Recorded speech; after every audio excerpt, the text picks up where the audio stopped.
পরিভাষা এটাই যে ক্ষুদ্র নৃতাত্ত্বিক গোষ্ঠী। কারণ আদিবাসী তো আপনি বলতে পারেন না, এই কথাটা যারা আমরা বলি বা আমি দেখছি বিশ্ববিদ্যালয়ে আমরা পড়েছি, ছাত্র সংগঠন তারা প্রমোট করি। আর আদিবাসী তো বলতে ওই ভূখণ্ডের আদি অধিবাসী যারা একেবারে, তাহলে আদিবাসী যদি ধরেন পাহাড়ের কিছু সম্প্রদায় হয়, তাহলে তো আপনি আমি এইখানে তো আদিবাসী না।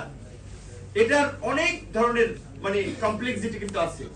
ইউএন এর পরবর্তীতে মানে বিভিন্ন ইস্যু থেকে শুরু করে আন্তর্জাতিক দেশে অনেক প্রেক্ষাপট আছে।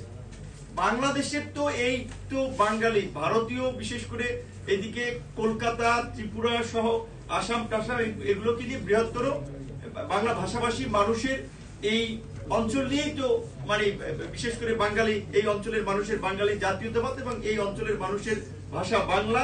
তারা আপনার হাজার বছর ধরে এই অঞ্চলে বাস করে আসছে।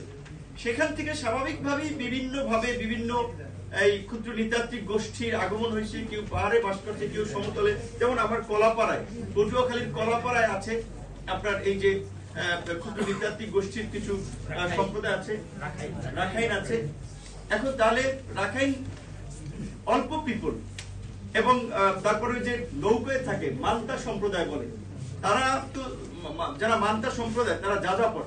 এখন কয়েকদিন পরে যদি তাগরও আদিবাসী বলেন, তাহলে ওই এলাকার অন্য মানুষকে উৎখাত করে তাদেরকে আপনার স্থান দেওয়া উচিত। তারা নৌকায় থাকতেছে। ঠিক এইভাবে বিভিন্ন ভাবে, যেমন আমাদের এই অঞ্চলে যখন ইসলাম এসেছিল আরবদের মাধ্যমে, ঠিক একইভাবে এখানে মানে এরকমই একটা প্রক্রিয়ার মধ্যে দিয়ে এখানে আমাদের এই বিভিন্ন ক্ষুদ্র নৃতাত্ত্বিক গোষ্ঠীর আগমন ঘটে। কিন্তু আমি জানি না, কারণ আমি তো নতুন মানুষ, আমার তো রাজনৈতিক বয়স বেশি হয়নি। এতদিন ধরে অফিসিয়াল ভাষা বিভিন্ন ক্ষেত্রে এই শব্দগুলো ব্যবহার করি, তো এই জটিলতারা তৈরি করা হয়েছে। সুতরাং এখন অন্তত আমাদের এই সমস্ত বিষয়গুলোতে একটা কমন আন্ডারস্ট্যান্ডিং প্রয়োজন। অবশ্যই পাহাড়ে যারা আছে, সমতলে যারা আছে, সেই ক্ষুদ্র নৃতাত্ত্বিক গোষ্ঠীর হোক কিংবা আপনার এই অঞ্চলের সাধারণ বাঙালি হোক, সবাই বাংলাদেশের নাগরিক। বাংলাদেশের নাগরিক হিসেবে প্রত্যেকেরই এই দেশে তার মর্যাদা সহকারে বেঁচে থাকার নাগরিক অধিকার, আইনের সুযোগ লাভ করার অধিকার আছে। সেখানে যদি কারো ব্যত্যয় ঘটে, সে যদি পাহাড়ের কোনো মানুষ হয়, তার পক্ষে আমি দাঁড়াবো।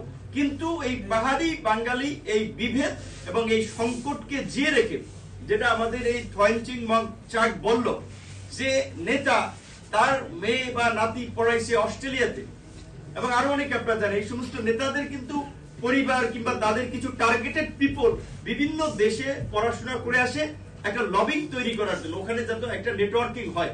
তারপর হচ্ছে সোশ্যাল মিডিয়াতে বিভিন্ন ফোরামে তারা এই আলাপ আলোচনা তুলে। তো সেক্ষেত্রে এই বিষয়গুলো সম্পর্কে আমাদের সচেতন থাকা দরকার। এবং এই সরকার যদি, এই সরকারের সহযোগিতা যদি বিরোধী দল সহ আমরা করে এই সমস্ত বিষয়টা ঐক্যমতে পৌঁছাতে পারি, দেশের জন্য ভালো। তাহলে ভবিষ্যতে এই পার্বত্য চট্টগ্রামকে আর টুল হিসেবে কেউ ব্যবহার করতে পারবে না, বার্গেনিং টুল হিসেবে।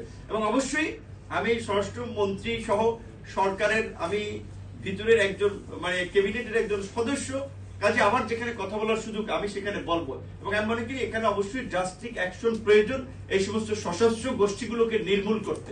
নিরীহ কোনো মানুষকে আঘাত করা যাবে, নিরীহ কোনো মানুষের অধিকার থেকে বঞ্চিত করা যাবে না। কিন্তু এই সশস্ত্র গোষ্ঠীগুলোকে যদি নির্মূল না করা যায়, আমি আবারও বলছি যে সশস্ত্র গোষ্ঠী, অস্ত্রধারী গোষ্ঠীগুলো, তারা এখনো মেশিন গান পাচ্ছে, এটা তো কেউ দিচ্ছে পরিষ্কার ভাবে। এটার বিরুদ্ধে যদি আমরা পদক্ষেপ না নিতে পারি, তাহলে ভবিষ্যতে আমাদের সংকট তৈরি হবে।